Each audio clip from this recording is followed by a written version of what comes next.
ہمارا رد عمل۔ اس کے بعد ہمیں جائزہ لے کر یہ دیکھنا چاہیے کہ اس غالب تہذیب کے ہجوم کا رد عمل ہمارے ہاں کس کس شکل میں ہوا، اور آج اس کے کیا اچھے اور برے اثرات ہم اپنی قومی زندگی میں پاتے ہیں۔ مجموعی طور پر یہاں اس کے مقابلے میں دو بالکل مختلف قسم کے رد عمل ہوئے ہیں، جن میں سے ہر ایک کی نہایت وسیع اور عمیق اثرات مترتب ہوئے اور ہو رہے ہیں۔ میں ان دونوں کا الگ الگ حساب آپ کے سامنے پیش کروں گا، پھر ان کا حاصل ضرب بھی آپ کے سامنے رکھ دوں گا۔ انفعالی رد عمل۔ ہم میں سے ایک گروہ کا رد عمل یہ تھا کہ یہ طاقت اور ترقی یافتہ قوم جو ہم پر حکمران بن کے آئی ہے، اس سے وہ سب کچھ لے لو جو یہ دے رہی ہے، اور اس کے وہ سارے اثرات قبول کرتے چلے جاؤ جو یہ ڈال رہی ہے۔ جو تعلیم یہ دیتی ہے اسے حاصل کرو، جو معاشی نظام یہ قائم کر رہی ہے اسے اپنا لو، جو قوانین یہ نافذ کر رہی ہے انہیں مان لو، جو معاشرت یہ لائی ہے اس کے رنگ میں رنگ جاؤ، اور جو سیاسی نظام یہ قائم کر رہی ہے اسے بھی تسلیم کر لو۔ اس رد عمل میں مرعوبیت اور شکست خوردگی کی روح تو ابتدا ہی سے تھی، تاہم اول اس کا محرک یہ خیال تھا کہ مغلوب و محکوم ہو جانے کے بعد اب مزاحمت ہمارے لیے ممکن نہیں ہے۔ مزاحمت کریں گے تو ہر حیثیت سے نقصان میں رہیں گے، لہٰذا ہمارے لیے اس کے سوا اب کوئی چارہ کار نہیں ہے کہ زندگی اور ترقی کے جو مواقع اس نئے نظام سے حاصل ہو سکتے ہیں ان سے فائدہ اٹھایا جائے۔ لیکن اس دلیل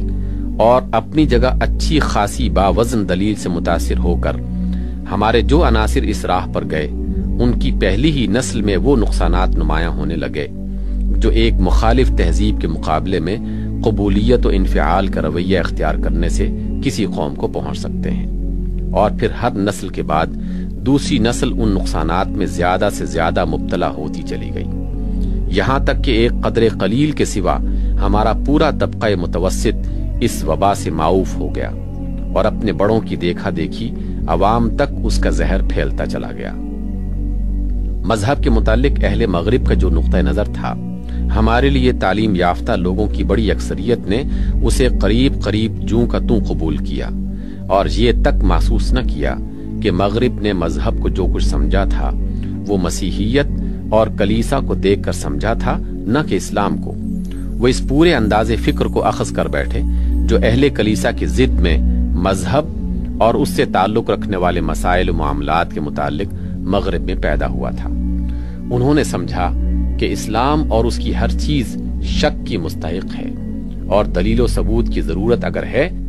تو اس کی کسی بات کے لیے ہے، نہ کہ ان نظریات کے لیے جو علم کے نام سے کوئی مغربی فلسفی، سائنسدان یا ماہر علوم عمران پیش کر دے۔ انہوں نے مغرب کے اس خیال کو بھی بلا تنقید مان لیا کہ مذہب فی الواقع ایک پرائیویٹ معاملہ ہے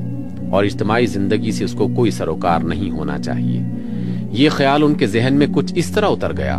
کہ آج جو لوگ بے سوچے سمجھے اس چلتے ہوئے فقرے کو بار بار دہراتے ہیں کہ اسلام ایک مکمل نظام زندگی ہے، وہ بھی ہر وقت اپنے طرز عمل سے یہ ثابت کرتے رہتے ہیں کہ اسلام صرف ایک پرائیویٹ مذہب ہے جس سے پبلک معاملات میں کچھ پوچھنے کی ضرورت نہیں ہے،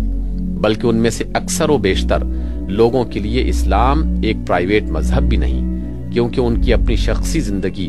بجز اقرار اسلام اور ختنہ و نکاح کے اسلام کی پیروی کا کوئی اخلاقی یا عملی نشان اپنے اندر نہیں رکھتی۔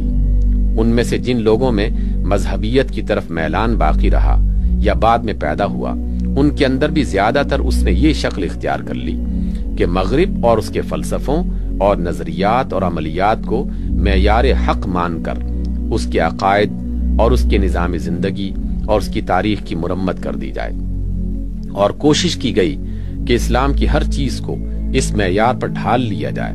اور جو نہ ڈھل سکے اس کو ریکارڈ سے محو کر دیا جائے، اور جو محو بھی نہ ہو سکے اس کے لیے دنیا کے سامنے معذرتیں پیش کر دی جائیں۔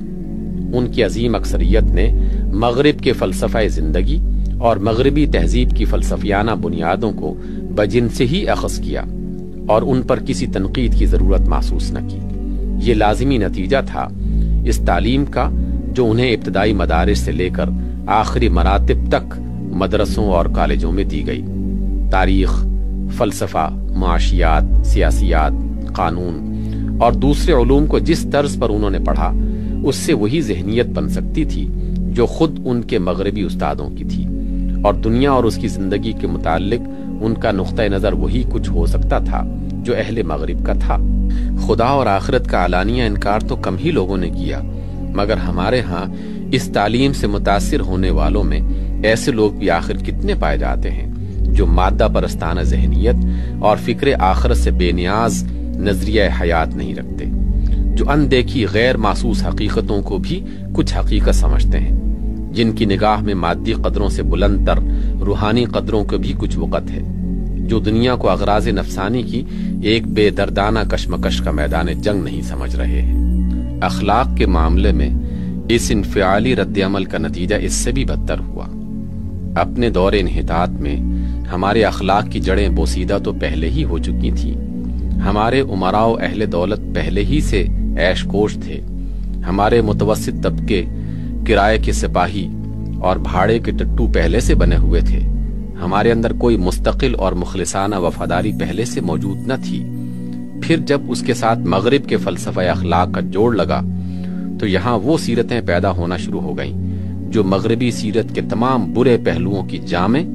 اور اس کے اکثر روشن پہلوؤں سے خالی ہیں۔ افادیت اور لذت پرستی اور بے اصولی میں تو ہمارے ہاں کی مغرب زدہ سیرت اسی سطح پر ہے جس پر خود اہل مغرب کی سیرت پہنچی ہوئی ہے، مگر وہاں کوئی مقصد زندگی ہے جس کے لیے سخت کوشی و جانفشانی کی جاتی ہے، اور جہاں کسی مقصد زندگی کا پتہ نہیں وہاں کوئی نہ کوئی ایسی وفاداری موجود ہے جس میں اخلاص پایا جاتا ہے، جسے بیچا اور خریدا نہیں جا سکتا،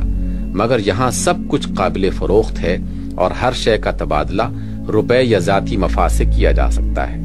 وہاں کچھ بد اخلاقیاں صرف غیر قوموں کے مقابلے میں برتنے کے لیے مخصوص ہیں، جن کا ارتکاب اپنی قوم کے خلاف کرنا گناہ عظیم سمجھا جاتا ہے، مگر جہاں جھوٹ، مکر، دھوکے، بدعہدی، خود غرضی، سازش اور تحریص و تخویف کے ہتھیار خود اپنی ہی قوم کے خلاف استعمال کر ڈالنے میں بھی کوئی مذائقہ نہیں ہے۔ امریکہ یا انگلستان میں کوئی یہ اخلاق برتے تو اس کا جینا مشکل ہو جائے، مگر یہاں بڑی بڑی جماعتیں ان اخلاقیات کے بل پر اٹھتی اور فروغ پاتی ہیں،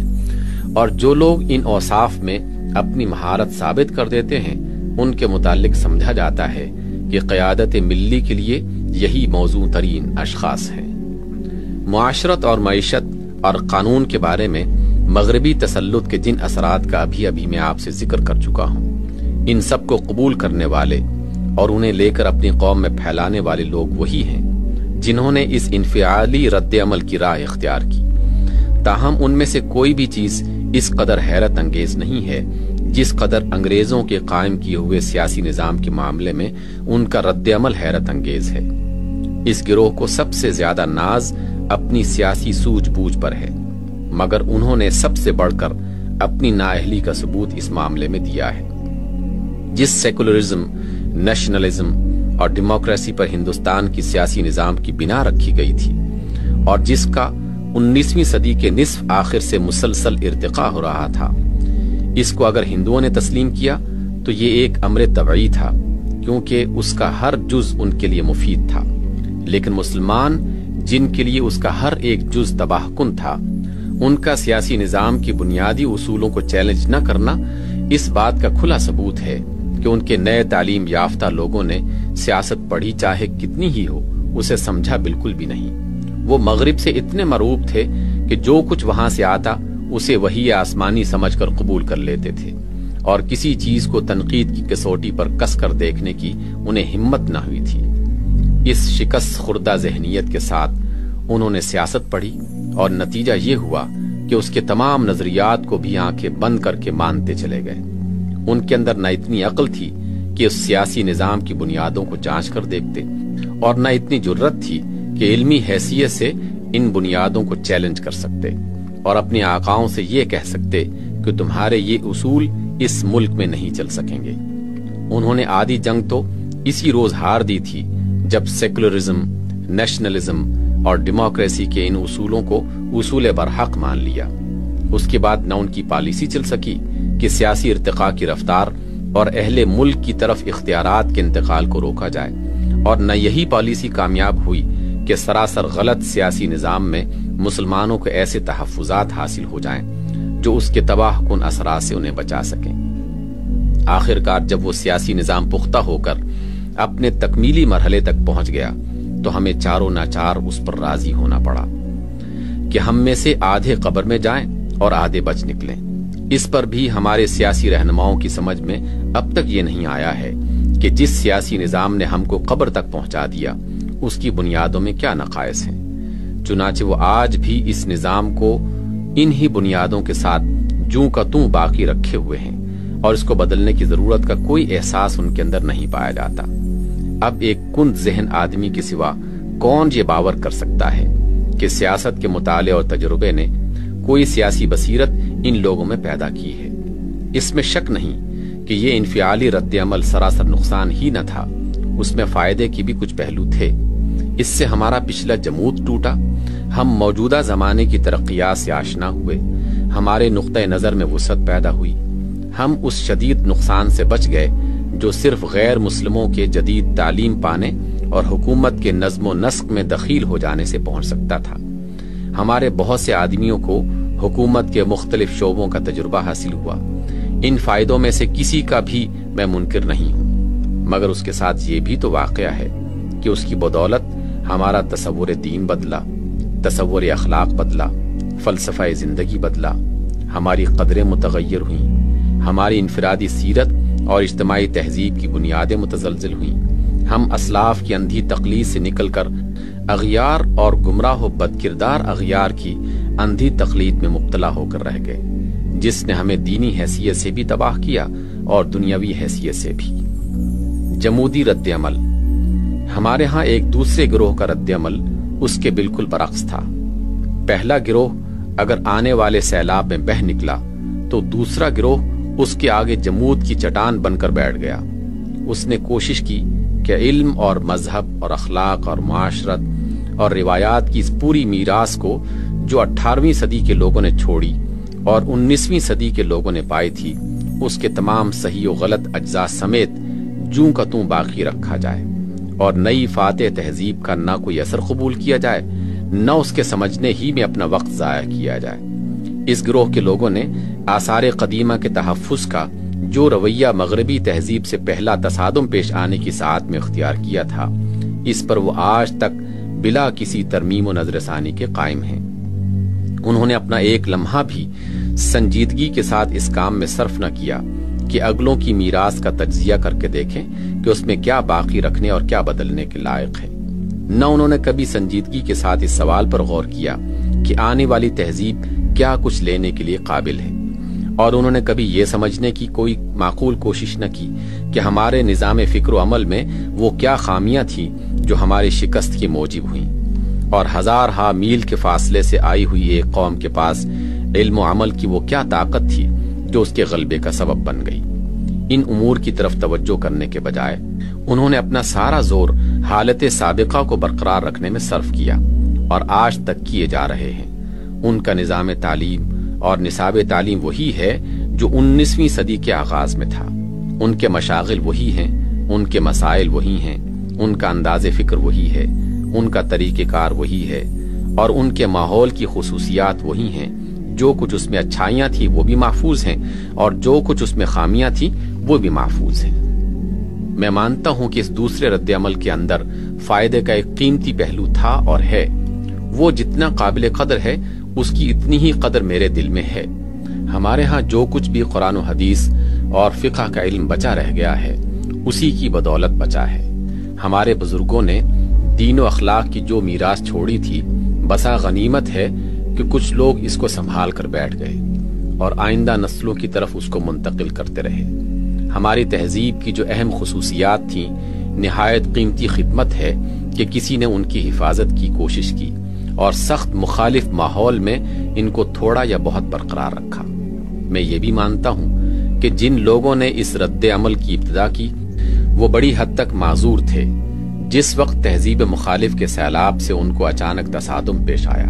اس وقت شاید وہ اس سے زیادہ کچھ نہ کر سکتے تھے کہ اپنے گھر کی جتنی چیزیں بھی بچا سکتے ہیں بچا لیں۔ اس معاملے میں ان کی معذوری پہلے رد عمل کے بانیوں کی معذوری سے کچھ کم وزنی نہیں ہے۔ ہم پہلے گروہ کے ابتدائی لیڈروں کو بھی یہ الاؤنس دیتے ہیں کہ اجنبی اقتدار کے سیلاب سے پہلا تصادم پیش آنے پر وہ اس کے سوا کچھ نہ سوچ سکتے تھے کہ اپنی قوم کو کامل تباہی سے اور شودروں میں تبدیل ہو جانے سے بچانے کے لیے وہ راہ اختیار کریں جو انہوں نے اختیار کی۔ ایسے ہی الاؤنس کے مستحق دوسرے گروہ کی ابتدائی لیڈر بھی ہیں جنہوں نے آغاز تصادم میں اپنے مذہب اور تہذیب کے باقیات کو مٹنے سے بچانے کی فکر کی، مگر قانون قدرت میں معذرتیں، اپولوجائز اور رخصتیں الاؤنسز نہیں چلا کرتی۔ کوئی کام خواہ کسی وجہ سے کیا گیا ہو، اس میں اگر نقصان کا کوئی سبب موجود ہو تو وہ نقصان پہنچ کر ہی رہتا ہے، اور واقعہ میں جو نقصان پہنچا اسے نقصان ماننا ہی پڑتا ہے۔ اس کا پہلا نقصان یہ تھا کہ حالت سابقہ کے تحفظ کی کوششوں نے دین اور اس سے تعلق رکھنے والی قابل قدر چیزوں کے ساتھ ساتھ ان تمام کمزوریوں اور خرابیوں کا بھی پورا تحفظ کیا جو ہمارے دور انحطاط کے مذہبی گروہوں میں موجود تھیں۔ یہ ملی جلی میراث جوں کی توں ہمارے حصے میں آئی، اور اب یہ ایک صحیح اسلامی انقلاب کے راستے میں ویسی ہی سخت رکاوٹ بن رہی ہے جیسی ہماری مغربیت زدہ طبقوں کی ذہنیت بن رہی ہے۔ اس کا دوسرا نقصان یہ ہوا کہ ہمارے دین اور اخلاق اور تہذیب کے اصلی جوہر کی حفاظت جیسی ہونی چاہیے تھی اس کے ذریعے سے نہ ہو سکی، بلکہ وہ روز افزوں زوال میں مبتلا ہوتا چلا گیا۔ ظاہر ہے کہ سیلابوں کا مقابلہ سیلاب ہی کر سکتے ہیں، چٹانیں نہیں کر سکتی۔ یہاں کوئی طاقت ایسی نہ تھی جو مغربی تہذیب کے سیلاب کے مقابلے میں اسلامی تہذیب کا کوئی سیلاب اٹھا سکتی۔ یہاں صرف قدیم کی محافظت پر اکتفا کیا گیا، اور اس قدیم میں اصل قابل حفاظت چیزوں کے ساتھ بہت سی ایسی چیزیں بھی شامل رکھی گئیں جو نہ زندگی کی طاقت رکھتی تھیں، نہ اس لائق تھیں کہ ان کی حفاظت کی جاتی، اور نہ ان کے شمول سے یہ امید ہی کی جا سکتی تھی کہ ایک مخالف تہذیب کے مقابلے میں اس سے اسلام کی عزت قائم رہ سکے گی۔ یہی وجہ ہے کہ پچھلے 60-70 سال کی تاریخ پر جب نگاہ ڈالتے ہیں تو اس دوران میں ہم کو اسلام اور اس کی تہذیب آگے بڑھتی ہوئی نہیں بلکہ مسلسل پسپا ہوتی نظر آتی ہے۔ ہر سال اور ہر مہینے اور ہر دن کے حساب سے وہ دبتی اور سکڑتی رہی ہے، اور مغربی تہذیب بڑھتی اور پھیلتی گئی ہے۔ ہر دن جو ہم پر طلوع ہوا ہے اس طرح طلوع ہوا کہ مغرب کی ذہنی گمراہیوں اور اخلاقی گندگیوں اور عملی بدراہیوں نے ہمارے زندگی کے کچھ مزید رقبے پر قبضہ کر لیا، اور ہمارے دین اور اخلاق اور تہذیب نے کچھ مزید رقبہ کھو دیا۔ اس رفتار کو ہمارے محافظین طرز قدیم ایک لمحے کے لیے بھی نہ روک سکے۔ اس کا تیسرا نقصان یہ ہوا کہ ہمارا مذہبی گروہ اسلام اور غیر اسلامی قدامت کے جس مرکب کی حفاظت کر رہا تھا اس کے اندر فکری اور عملی دونوں حیثیتوں سے ہمارے اہل دولت اور اہل دماغ طبقوں کے لیے بہت کم کشش باقی رہ گئی، بلکہ اس کی کشش روز بروز کم ہوتی چلی گئی۔ ایک طرف مخالف تہذیب دماغوں کو مسخر کرنے والے، دلوں کو موہ لینے والے اور نگاہوں کو خیرہ کر دینے والے ساز و سامان کے ساتھ بڑھتی چلی آ رہی تھی، دوسری طرف اسلام کی نمائندگی ایسے مباحث، مسائل، مشاغل اور مظاہر کے ذریعے سے کی جا رہی تھی جو نہ دماغوں کو مطمئن کرتے تھے، نہ دلوں کو اپیل کرتے تھے، نہ نگاہوں کو بھلے لگتے تھے۔ اس وجہ سے مادی وسائل اور دماغی صلاحیتیں رکھنے والے گروہ دین سے اپنی رہی سہی دلچسپی بھی کھوتے اور مغربی تہذیب میں جذب ہوتے چلے گئے، اور مذہبیت کی میراث سنبھالنے کا کام بتدریج ہمارے ان طبقوں کے لیے مخصوص ہوتا چلا گیا جو مادی، ذہنی اور معاشرتی حیثیت سے پست تر تھے۔ اس کا نقصان صرف اتنا ہی نہ ہوا کہ مذہبیت کا محاذ کمزور سے کمزور تر اور مغربیت کا محاذ قوی تر ہوتا رہا، بلکہ اس سے کچھ بڑھ کر یہ نقصان ہوا کہ اسلام کی نمائندگی کا معیار علم و عقل اور زبان و اخلاق ہر اعتبار سے گرتا ہی چلا گیا، یہاں تک کہ دینداری کی آبرو بچنی مشکل ہو گئی۔ آخری اور سب سے بڑا نقصان اس پالیسی سے یہ ہوا کہ مسلمانوں کی قیادت و رہنمائی سے اہل دین بے دخل ہو گئے، اور تعلیم، تمدن، معیشت اور سیاست ہر معاملے میں مسلمانوں کو راستہ دکھانا اور اپنے پیچھے لے کر چلنا ان لوگوں کا کام ہو گیا جو نہ دین کو جانتے ہی ہیں اور نہ کوئی قدم دین سے پوچھ کر اٹھانے کی ضرورت محسوس کرتے ہیں۔ انہوں نے ساری تعلیم مغربی طرز پر پائی ہے، ان کی زندگیاں مغربی نظام معیشت سے بنی ہوئی ہیں، ان کی معاشرت مغربی سانچوں میں ڈھلی ہے اور ان کے اخلاق مغربی قدروں اور اصولوں پر تعمیر ہوئے ہیں۔ انہوں نے شریعت مغرب کے لاء کالجوں سے لی ہے اور اسی کی پریکٹس کی ہے۔ انہوں نے سیاست کے سارے اصول اور رنگ ڈھنگ اور جوڑ توڑ مغرب سے سیکھے ہیں۔ اس سرچشمہ ضلالت سے جو رہنمائی انہوں نے پائی اس پر وہ چلے اور ساری قوم کو اس پر چلایا، اور قوم پورے اعتماد سے ان کے پیچھے چلی۔ اہل دین کا اس سارے کاروبار میں اگر کوئی کام رہا تو یہ کہ یا تو گوشہ نشین ہو کر درس و تدریس اور ذکر و تسبیح میں مشغول رہیں، یا قومی قیادت پر جو بھی فائز ہو اس کے لیے دعا گو بن کر رہیں، یا پھر سیاست کے میدان میں آئیں تو کسی نہ کسی آگے چلنے والے کے پیچھے بے اثر خیمہ بردار کی حیثیت سے چلیں۔ کانگریس ہو یا مسلم لیگ، جس کی طرف بھی وہ گئے پیرو بن کر گئے۔ کسی پالیسی کے بنانے میں ان کا کوئی حصہ نہ رہا، کسی بڑی سے بڑی گمراہی کو بھی وہ روک نہ سکے، نہ اس پر ٹوک ہی سکے۔ ان کا کام اس کے سوا کچھ نہ رہا کہ جو پالیسی بھی دین سے بے نیاز یا دین کے مخالف لیڈر بنا دیں، اس کو یہ برکت دیں اور مسلمانوں کو اطمینان دلائیں کہ یہی قرآن و حدیث میں بھی لکھا ہے، یا کم از کم یہ اس میں ان کے دین کے لیے کوئی خطرہ نہیں ہے۔ یہ بیماری بڑھتے بڑھتے یہاں تک پہنچی کہ سیکولرزم تک کو ہماری بہت سی مقدس مذہبی بارگاہوں سے برکت ملی ہے۔ بے اثر لوگوں کے معاملے میں تو ان کی دینی حس اتنی تیز ہے کہ ان کی ساری دینداری پر ایک داڑھی کے طول کی کمی پانی پھیر دیتی ہے، اور چند غیر منصوص فقہی جزئیات میں ان سے ذرا سا بھی اختلاف ہو جائے تو ہادم دین قرار پاتے ہیں۔ مگر جن کے پیچھے ایک دفعہ ساری قوم مل کر زندہ باد کا نعرہ لگا دے، یا جن کو سیاسی طاقت نصیب ہو جائے، ان کو یہ تمام رخصتوں کا مستحق سمجھتے ہیں، چاہے ان کے ہاتھ پورے دین کی عمارت ہی متزلزل ہو رہی ہو۔ ہم کیا چاہتے ہیں حضرات؟ یہ ہے تفصیلی جائزہ ہماری پچھلی تاریخ کا اور ہماری موجودہ حالت کا۔ یہ جائزہ میں نے کسی کو مطعون کرنے کے لیے نہیں، بلکہ اس لیے پیش کیا ہے کہ آپ موجودہ صورتحال اور اس کے تاریخی اسباب کی اچھی طرح تشخیص کر لیں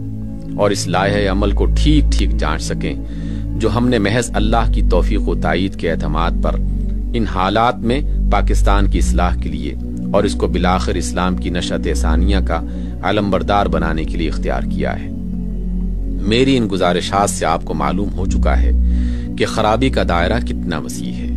اور کس طرح ہماری قومی زندگی کے ہر شعبے میں پھیلا ہوا ہے، اور اب میری اس تقریر سے آپ یہ بھی معلوم کر چکے ہیں کہ جو خرابیاں بھی آج پائی جاتی ہیں ان میں سے ہر ایک کن کن اسباب سے نشو و نما پاتی ہوئی بتدریج اس حالت تک پہنچی ہے، اور اس کی جڑ ہماری تاریخ اور روایات اور نظام تعلیم و تمدن و سیاست میں کتنی گہری ہے، اور مختلف شعبوں کی یہ ساری خرابیاں کس طرح مل جل کر ایک دوسرے کو سہارا دے رہی ہیں۔ اس کے بعد میں نہیں سمجھتا کہ کسی صاحب بصیرت آدمی کو یہ تسلیم کرنے میں کچھ بھی تأمل ہوگا کہ ان حالات میں جزوی اصلاح کی کوئی تدبیر نتیجہ خیز نہیں ہو سکتی۔ آپ دینی مدارس کھول کر یہ کلمہ و نماز کی تبلیغ کر کے، یا فسق و فجور کے خلاف واعظ تلقین کر کے، یا گمراہ فرقوں کے خلاف مورچے لگا کر زیادہ سے زیادہ اگر کچھ حاصل کر سکتے ہیں تو بس یہ کہ دین جس رفتار سے مٹ رہا ہے اس میں کچھ سستی پیدا کر دیں اور دینی زندگی کو سانس لینے کے لیے کچھ دن زیادہ مل جائیں۔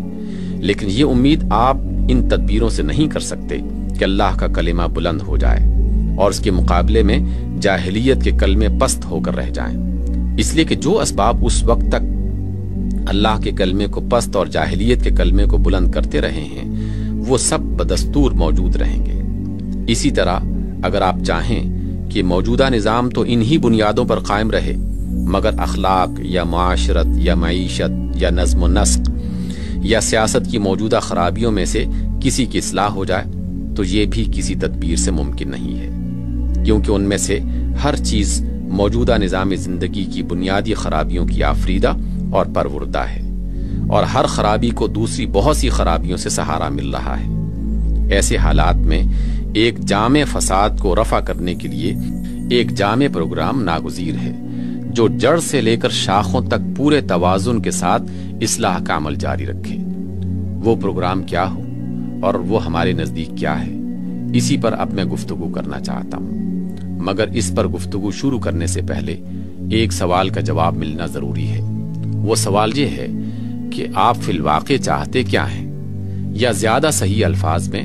آپ میں سے کون کیا چاہتا ہے؟ یکسوئی کی ضرورت۔ حقیقت یہ ہے کہ ہم اب ایک ایسے مرحلے میں پہنچ چکے ہیں جہاں مسلسل تجربے نے یہ بات ثابت کر دی ہے کہ اسلام اور جاہلیت کا یہ ملا جلا مرکب جو اب تک ہمارا نظام حیات بنا رہا ہے زیادہ دیر تک نہیں چل سکتا۔ یہ اگر چلتا رہا تو دنیا میں بھی ہماری کامل تباہی کا موجب ہوگا اور آخرت میں بھی، اس لیے کہ اس کی وجہ سے ہم اس حالت میں مبتلا ہیں کہ ایمان مجھے روکے ہے تو کھینچے ہیں مجھے کفر۔ نہ ہم امریکہ اور روس اور انگلستان کی طرح پوری یکسوئی کے ساتھ اپنی دنیا ہی بنا سکتے ہیں، کیونکہ ایمان و اسلام سے ہمارا جو تعلق ہے وہ ہمیں اس راستے پر بے محابہ نہیں چلنے دیتا، اور نہ ہم ایک سچی مسلمان قوم کی طرح اپنی آخرت ہی بنا سکتے ہیں، کیونکہ یہ کام ہمیں وہ جاہلیت نہیں کرنے دیتی جس کے بے شمار فتنے ہم نے اپنے اندر پال رکھے ہیں۔ اس دو دلی کی وجہ سے ہم کسی چیز کا حق بھی پوری طرح ادا نہیں کر سکتے، نہ دنیا پرستی کا نہ خدا پرستی کا۔ اس کی وجہ سے ہمارا ہر کام خواہ دینی ہو یا دنیاوی دو متضاد افکار اور رجحانات کی رزمگاہ بنا رہتا ہے، جن میں سے ہر ایک دوسرے کا توڑ کرتا ہے، اور کسی فکر و رجحان کے مطالبے میں بھی کما حقہ پورے نہیں ہونے پاتے۔ یہ حالت بہت جلد ختم کر دینے کے لائق ہے۔ اگر ہم اپنے دشمن نہیں ہیں تو ہمیں بہرحال یکسو ہو جانا چاہیے۔ اس یکسوئی کی صرف دو ہی صورتیں ممکن ہیں، اور ہم کو دیکھنا ہے کہ ہم ان میں سے کون سی صورت کو پسند کرتے ہیں۔ اس کی ایک صورت یہ ہے کہ ہمارے سابق حکمرانوں نے اور ان کی غالب تہذیب نے جس راستے پر اس ملک کو ڈالا تھا اسی کو اختیار کر لیا جائے، اور پھر خدا اور آخرت اور دین اور دینی تہذیب و اخلاق کا خیال چھوڑ کر ایک خالص مادہ پرستانہ تہذیب کو نشو و نما دیا جائے، تاکہ یہ ملک بھی ایک دوسرا روس یا امریکہ بن سکے۔ مگر علاوہ اس کے یہ راہ غلط ہے، خلاف حق ہے اور تباہ کن ہے۔ میں کہوں گا کہ پاکستان میں اس کا کامیاب ہونا ممکن بھی نہیں ہے، اس لیے کہ یہاں کے نفسیات اور روایات میں اسلام کی محبت اور عقیدت اتنی گہری جڑیں رکھتی ہیں کہ انہیں اکھاڑ پھینکنا کسی انسانی طاقت کے بس کا کام نہیں ہے۔ تاہم جو لوگ اس راستے پر جانا چاہتے ہیں وہ میری گفتگو کے مخاطب نہیں ہیں۔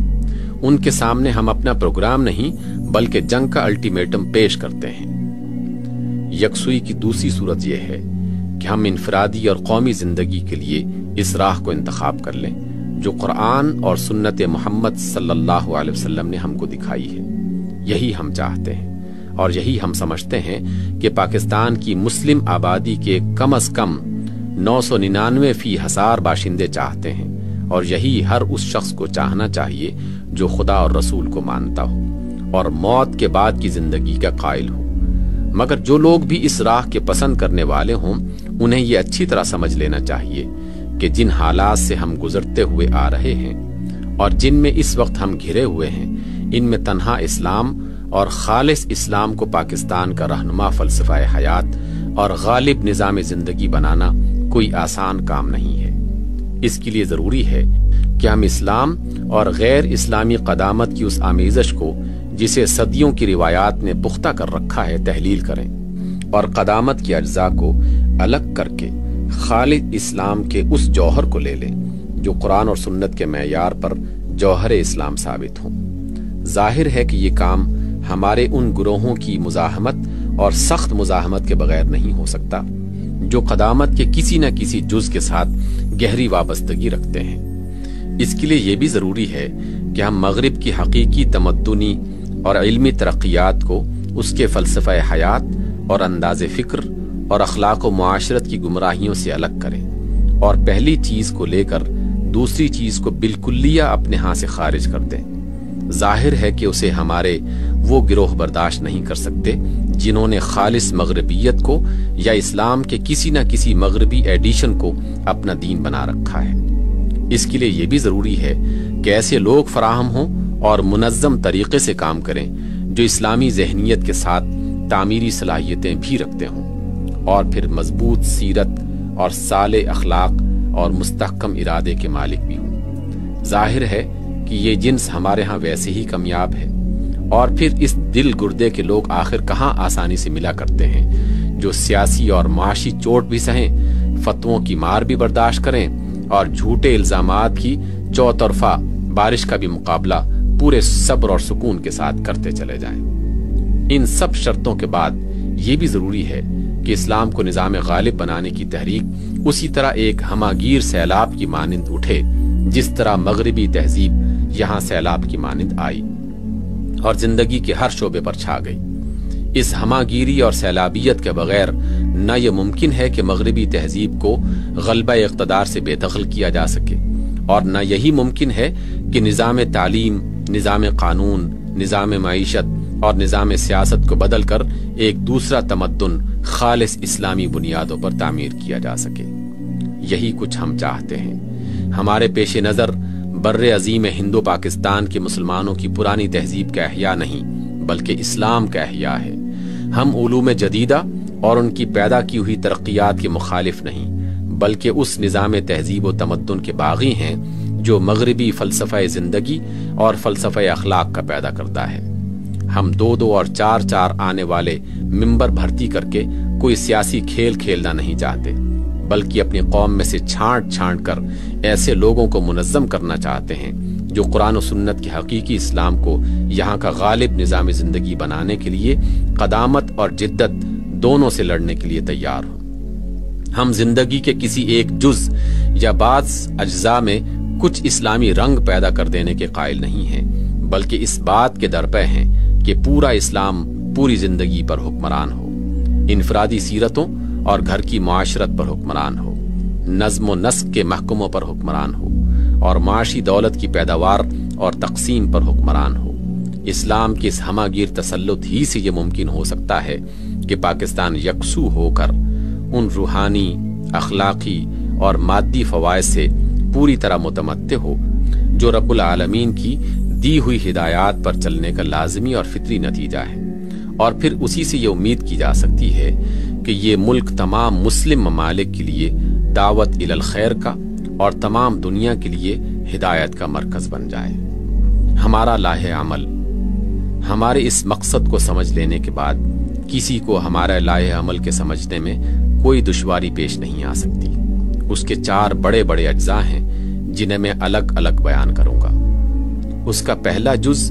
تطہیر افکار و تعمیر افکار ہے۔ یہ تطہیر و تعمیر اس مقصد کو سامنے رکھ کر ہونی چاہیے کہ ایک طرف غیر اسلامی قدامت کے جنگل کو صاف کر کے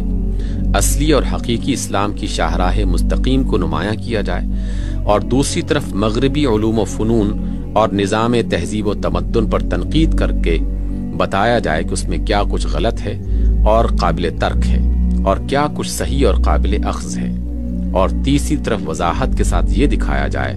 کہ اسلام کے اصولوں کو زمانہ حال کے مسائل و معاملات پر منطبق کر کے ایک صالح تمدن کی تعمیر کس طرح ہو سکتی ہے، اور اس میں ایک ایک شعبہ زندگی کا نقشہ کیا ہوگا۔ اس طریقے سے خیالات بدلیں گے اور ان کی تبدیلی سے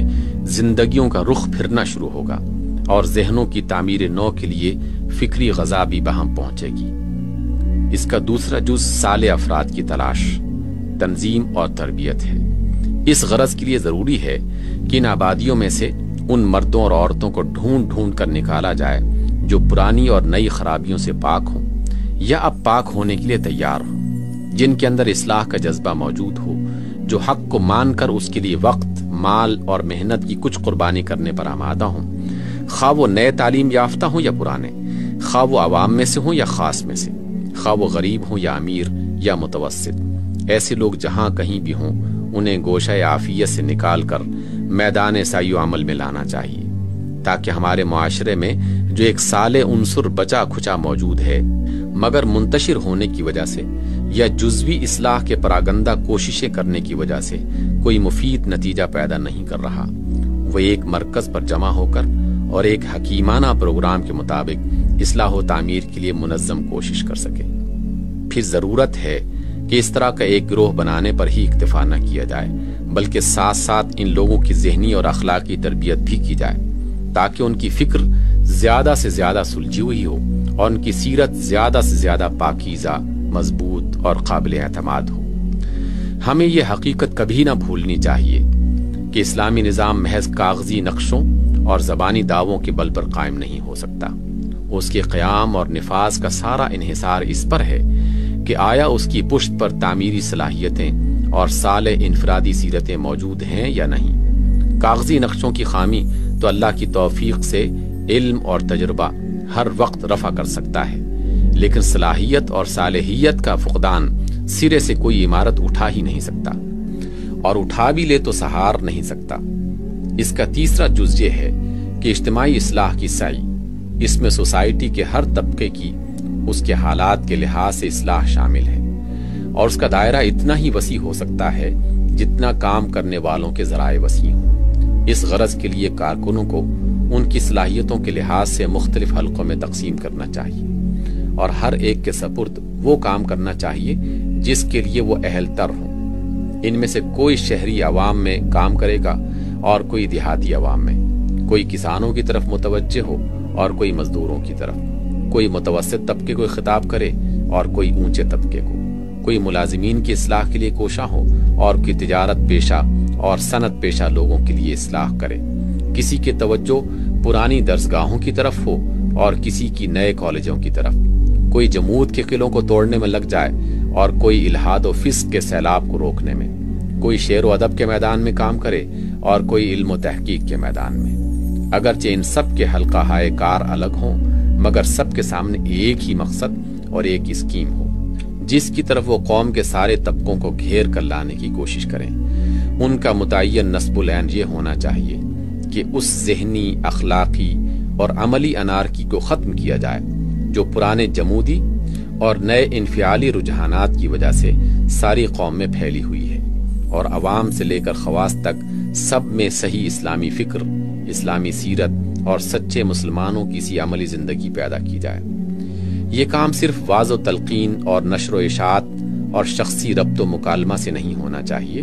بلکہ مختلف سمتوں میں باقاعدہ تعمیری پروگرام بنا کر پیش قدمی کرنی چاہیے۔ مثلاً یہ عاملین اصلاح جہاں کہیں اپنی تبلیغ سے چند آدمیوں کو ہم خیال بنانے میں کامیاب ہو جائیں، وہاں وہ انہیں ملا کر ایک مقامی تنظیم قائم کر دیں،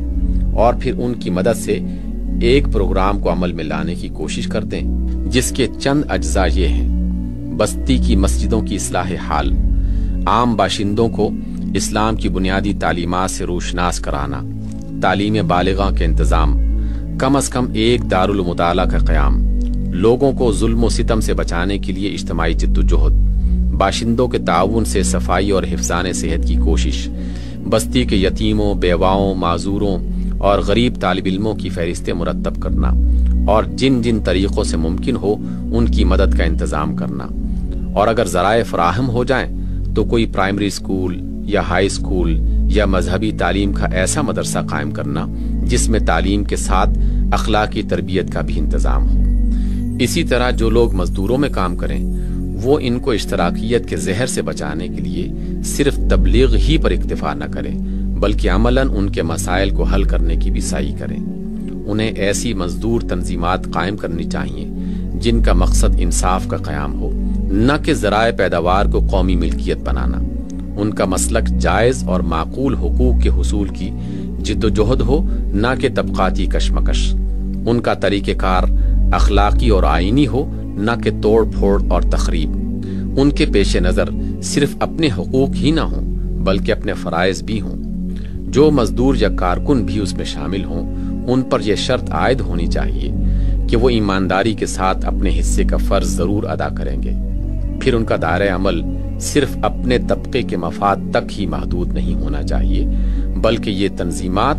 جس طبقے سے بھی تعلق رکھتی ہوں ان کی دینی، اخلاقی اور معاشرتی حالت کو بھی درست کرنے کی کوشش کرتی رہیں۔ اس عمومی اصلاح کے پورے لائحہ عمل کا بنیادی اصول یہ ہے کہ جو شخص جس حلقے اور طبقے میں بھی کام کرے مسلسل اور منظم طریقے سے کرے اور اپنی سعی کو ایک نتیجے تک پہنچائے بغیر نہ چھوڑے۔ ہمارا طریقہ یہ نہ ہونا چاہیے کہ ہوا کے پرندوں اور آندھی کے جھکڑوں کی طرح بیج پھینکتے چلے جائیں۔ اس کے برعکس ہمیں کسان کی طرح کام کرنا چاہیے جو ایک متعین رقبے کو لے لیتا ہے، پھر زمین کی تیاری سے لے کر فصل کی کٹائی تک مسلسل کام کر کے اپنی محنتوں کو ایک نتیجے تک پہنچا کر دم لیتا ہے۔ پہلے طریقے سے جنگل پیدا ہوتے ہیں اور دوسرے طریقے سے باقاعدہ کھیتیاں تیار ہوتی ہیں۔ اس لائحہ عمل کا چوتھا جز نظام حکومت کی اصلاح ہے۔ ہم یہ سمجھتے ہیں کہ زندگی کی موجودہ بگاڑ کو دور کرنے کی کوئی تدبیر کامیاب نہیں ہو سکتی جب تک کہ اصلاح کی دوسری کوششوں کے ساتھ ساتھ نظام حکومت کو درست کرنے کی کوشش بھی نہ کی جائے۔ اس لیے کہ تعلیم اور قانون اور نظم و نسق اور تقسیم رزق کی طاقتوں کے بل پر جو بگاڑ اپنے اثرات پھیلا رہا ہو، اس کے مقابلے میں بناؤ اور سنوار کی وہ تدبیریں جو صرف واعظ اور تلقین اور تبلیغ کے ذرائع پر منحصر ہوں، کبھی کارگر نہیں ہو سکتی۔ لہٰذا اگر ہم فی الواقع اپنے ملک کے نظام زندگی کو فسق و ضلالت کی راہ سے ہٹا کر دین حق کی صراط مستقیم پر چلانا چاہتے ہیں تو ہمارے لیے ناگزیر ہے کہ بگاڑ کو مسند اقتدار سے ہٹانے اور بناؤ کو اس کی جگہ متمکن کرنے کی براہ راست کوششیں کریں۔ ظاہر ہے کہ اگر اہل خیر و صلاح کے ہاتھ میں اقتدار ہو تو وہ تعلیم اور قانون اور نظم و نسق کی پالیسی کو تبدیل کر کے چند سال کے اندر وہ کچھ کر ڈالیں گے جو غیر سیاسی تدبیروں سے ایک صدی میں بھی نہیں ہو سکتا۔ یہ تبدیلی کس طرح ہو سکتی ہے؟ ایک جمہوری نظام میں اس کا راستہ صرف ایک ہے اور وہ ہے انتخابات کا راستہ۔ رائے عامہ کی تربیت کی جائے، عوام کے معیار انتخاب کو بدلا جائے، انتخاب کے طریقوں کی اصلاح کی جائے اور پھر ایسے صالح لوگوں کو اقتدار کے مقام پر پہنچایا جائے جو ملک کے نظام کو خالص اسلام کی بنیادوں پر تعمیر کرنے کا ارادہ بھی رکھتے ہوں اور قابلیت بھی۔ ہماری تشخیص یہ ہے کہ اس ملک کے سیاسی نظام کی خرابیوں کا بنیادی سبب یہاں کے طریق انتخاب کی خرابی ہے۔ جب انتخاب کا موسم آتا ہے تو منصب و جاہ کے خواہش مند لوگ اٹھ کھڑے ہوتے ہیں اور دوڑ دھوپ کر کے یا تو کسی پارٹی کا ٹکٹ حاصل کرتے ہیں یا آزاد امیدوار کی حیثیت سے اپنے لیے کوشش شروع کر دیتے ہیں۔ اس کوشش میں وہ کسی اخلاق اور کسی ضابطے کے پابند نہیں ہوتے۔ کسی جھوٹ، کسی فریب، کسی چال، کسی دباؤ اور کسی ناجائز سے ناجائز ہتھ کنڈے کے استعمال میں بھی ان کو دریغ نہیں ہوتا۔ جسے لالچ دیا جا سکتا ہے اس کا ووٹ لالچ سے خرید لیتے ہیں، جسے دھمکی سے مروب کیا جا سکتا ہے اسے مروب کر کے ووٹ حاصل کر لیتے ہیں، جسے دھوکہ دیا جا سکتا ہے اس کا ووٹ دھوکے سے لے لیتے ہیں، اور جس کو کسی تعصب کی بنا پر اپیل کیا جا سکتا ہے اس کا ووٹ تعصب کے نام پر مانگتے ہیں۔ اس گندے کھیل کے میدان میں قوم کے شریف عناصر اول تو اترتے ہی نہیں، اور بھولے بھٹکے اگر وہ کبھی اتر ہی آتے ہیں تو پہلے ہی قدم پر انہیں میدان چھوڑ دینا پڑتا ہے۔ مقابلہ صرف ان لوگوں کے درمیان رہ جاتا ہے جنہیں نہ خدا کا خوف ہو، نہ خلق کی شرم اور نہ کوئی بازی کھیل جانے میں کسی طرح کا باک۔ پھر ان میں سے کامیاب ہو کر وہ نکلتا ہے جو سب جھوٹوں کو جھوٹ میں اور سب چال بازوں کو چال بازی میں شکست دے دے۔ رائے دینے والی پبلک جس کے ووٹوں سے یہ لوگ کامیاب ہوتے ہیں نہ اصولوں کو جانچتی ہے، نہ پروگراموں کو پرکھتی ہے، نہ سیرتوں اور صلاحیتوں کو دیکھتی ہے۔ اس سے جو بھی زیادہ ووٹ جھپٹ لے جائے وہ بازی جیت لیتا ہے، بلکہ اب تو اس کے حقیقی ووٹوں کی اکثریت بھی کوئی چیز نہیں رہی ہے۔ کرائے پر ووٹ دینے والے جعلی ووٹر اور بددیانت پولنگ آفیسر اپنے ہاتھوں کے کرتب سے بارہا ان لوگوں کو شکست دے دیتے ہیں جن کو اصلی رائے دہندوں کی اکثریت کا اعتماد حاصل ہوتا ہے۔ بسا اوقات انتخابات کی نوبت بھی نہیں آنے پاتی، ایک بے ضمیر مجسٹریٹ کسی ذاتی دلچسپی کی بنیاد پر یا کسی کا اشارہ پا کر تمام امیدواروں کو بیک جنبش قلم میدان سے ہٹا دیتا ہے، اور منظور نظر آدمی بلا مقابلہ پورے حلقہ انتخاب کا نمائندہ بن جاتا ہے، خواہ واقعی نمائندہ ہو یا نہ ہو۔ ہر شخص جو بھی عقل رکھتا ہے ان حالات کو دیکھ کر خود یہ اندازہ کر سکتا ہے کہ جب تک یہ طریق انتخاب جاری ہے کبھی قوم کے شریف اور نیک اور ایماندار آدمیوں کے ابھرنے کا امکان ہی نہیں ہے۔ اس طریقے کا تو مزاج ہی ایسا ہے کہ قوم کے بدتر سے بدتر عناصر چھٹ کر سطح پر آئیں اور جس بد اخلاقی اور بد کرداری سے وہ انتخاب جیتتے ہیں اسی کی بنیاد پر وہ ملک کا انتظام چلائیں۔ یہ طریقے یکسر بدل دینے کے لائق ہیں۔ ان کے بجائے دوسرے کیا طریقے ہو سکتے ہیں جن کے ذریعے سے بہتر آدمی اوپر آ سکیں؟ ان کی ایک مختصر سی تشریح میں آپ کے سامنے پیش کرتا ہوں۔ آپ خود دیکھ لیں کہ آیا ان طریقوں سے نظام حکومت کی اصلاح کی توقع کی جا سکتی ہے یا نہیں۔ اول یہ کہ انتخابات اصولوں کی بنیاد پر ہوں، نہ کہ شخصی یا علاقائی یا قبائلی مفادات کی بنیاد پر۔ دوم یہ کہ لوگوں کو ایسی تربیت دی جائے جس سے وہ یہ سمجھنے کے قابل ہو سکیں کہ ایک اصلاحی پروگرام کو نافذ کرنے کے لیے کس قسم کے آدمی موزوں ہو سکتے ہیں اور ان میں کیا اخلاقی صفات اور ذہنی صلاحیتیں ہونی چاہیے۔ سوم یہ کہ لوگوں کے خود امیدوار بن کر کھڑے ہونے اور خود روپیہ صرف کر کے ووٹ حاصل کرنے کا طریقہ بند ہونا چاہیے، کیونکہ اس طرح بالعموم صرف خود غرض لوگ ہی منتخب ہو کر آئیں گے۔ اس کے بجائے کوئی ایسا طریقہ ہونا چاہیے کہ جس سے ہر حلقہ انتخاب کے شریف و معقول لوگ سر جوڑ کر بیٹھیں، کسی موزوں آدمی کو تلاش کر کے اس سے درخواست کریں کہ وہ ان کی نمائندگی کے لیے تیار ہو، اور پھر خود دوڑ دھوپ کر کے اور اپنا مال صرف کر کے اسے کامیاب کرنے کی کوشش کریں۔ اس طرح جو لوگ منتخب ہوں گے وہی بے غرض ہو کر اپنے نفس کے لیے نہیں بلکہ ملک کی بہتری کے لیے کام کریں گے۔ چہارم یہ کہ جس شخص کو اس طرح کی کوئی پنچایت اپنے علاقے کی نمائندگی کے لیے تجویز کرے، اس سے برسر عام یہ عہد لیا جائے کہ وہ پنچایت کے منظور کیے ہوئے منشور کا پابند رہے گا، پارلیمنٹ میں پہنچ کر ان لوگوں کے ساتھ مل کر کام کرے گا جو اسی منشور کو عملی جامہ پہنانے کے لیے اسی طریقے پر کامیاب ہو کر دوسرے علاقوں سے پہنچے، اور جب کبھی پنچایت اس پر اظہار بے اعتمادی کرتے تو وہ مستعفی ہو کر واپس آ جائے گا۔ پنجم یہ کہ پنچایت کے جو کارکن اس شخص کو کامیاب کرانے کی جدوجہد کریں، ان سے قسم لی جائے کہ وہ اخلاق کے حدود اور انتخابی ضوابط کی پوری پابندی کریں گے، کسی تعصب کی بنا پر اپیل نہ کریں گے، کسی کے جواب میں بھی جھوٹ اور بہتان تراشی اور چال بازیوں سے کام نہ لیں گے، کسی کی رائے روپے سے خریدنے یا دباؤ سے حاصل کرنے کی کوشش نہ کریں گے، کوئی جعلی ووٹ نہ بھگتائیں گے، خواہ وہ جیتیں یا ہاریں۔ بہرحال شروع سے لے کر آخر تک پوری انتخابی جنگ صداقت اور دیانت کے ساتھ بالکل بااصول طریقوں سے لڑیں گے۔ میرا خیال یہ ہے کہ اس ملک کے انتخابات میں ان 5 طریقوں کو آزمایا جائے تو جمہوریت کو قریب قریب بالکل پاک کیا جا سکتا ہے اور بد کردار لوگوں کے لیے برسر اقتدار آنے کے دروازے بند کیے جا سکتے ہیں۔ یہ ضروری نہیں ہے کہ ان کے بہتر نتائج پہلے ہی قدم پر ظاہر ہو جائیں، لیکن اگر اس رخ پر ایک دفعہ انتخابات کو ڈال دیا جائے تو جمہوریت کا مزاج یکسر تبدیل کیا جا سکتا ہے۔ ممکن ہے کہ ان طریقوں سے نظام حکومت کی واقعی تبدیلی میں 25-30 سال صرف ہو جائیں یا اس سے بھی زیادہ، مگر میں سمجھتا ہوں کہ تبدیلی کا صحیح راستہ یہی ہے، اور جو تبدیلی اس طریقے سے ہوگی وہ انشاءاللہ پائیدار اور مستحکم ہوگی۔ حضرات، میں نے اس تقریر میں مرض اور اسباب مرض کی پوری تشخیص و تشریح آپ کے سامنے رکھ دی ہے، طریقہ علاج بھی بیان کر دیا ہے اور وہ مقصد بھی پیش کر دیا ہے جس کے لیے ہم علاج کی یہ کوشش کرنا چاہتے ہیں۔ اس کے بعد یہ رائے قائم کرنا آپ کا اپنا کام ہے کہ میری باتیں کہاں تک قابل قبول ہیں۔